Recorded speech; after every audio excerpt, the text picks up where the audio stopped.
Let's talk about the 3 hardest starts I have encountered while playing this game.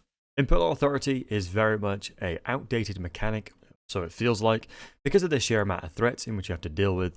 Vestas, generally speaking, will destroy Hoshland without much of a contention, and also Nordland definitely get absolutely battered by the fact that Norska are a little bit stronger now.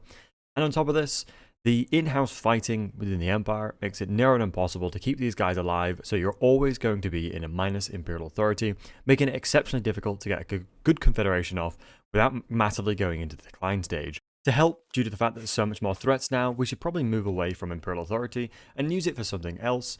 Not being able to confederate through diplomacy is really detrimental and makes it very difficult to keep the Empire intact as one. On top of having very little target to expand into, and the fact that fealty is effectively what you're gated towards before you can federate target, it makes it very difficult to snowball as Karl Franz. And on top of this one, you don't have your quest battle to unlock a mage, and Altdorf has no defensive structure, and on top of that, you have to wait until tier 4 to get a mage instead of tier 3. Next up is Katerin. We are quite literally surrounded by enemies. It is very difficult to get a strong alliance to protect ourselves. The other Kislev factions within the area, the strongest of them all, absolutely despise us, so we're not going to be able to get any forms of alliances there.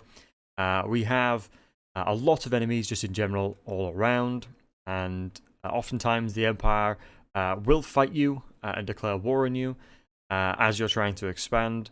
And obviously you've got all the Norskans in the Chaos Waste as well that will be coming down to fight you at the same time.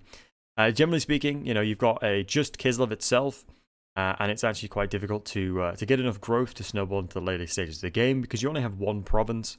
If you were to have a province of 4, you could easily get yourself to high tier units a lot faster, but your economy is not the best, you don't really have the best things to trade with, and just in general, you are very much surrounded. And on top of that, you have an exceptionally difficult battle to begin with, and so you're expected to be very battered and bruised before you try and expand. Next up is Mazda Mundi, mainly because of the fact that it's very difficult to get a foothold, specifically within this area. You have a lot of enemies that will try and descend upon you, and oftentimes you'll take one settlement, and then another one will be taken back from you.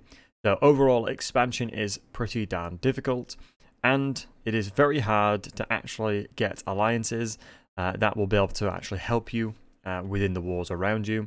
And oftentimes, you are effectively the enemy of the enemy, which kind of bands everyone together against you instead. On top of this, it's actually quite difficult with the changes to specifically the settlements and having a tier 3 garrison. You have to wait to try and get Hexodal into a very defendable position, and so oftentimes you have to delay your expansions to build tall before you can actually build wide.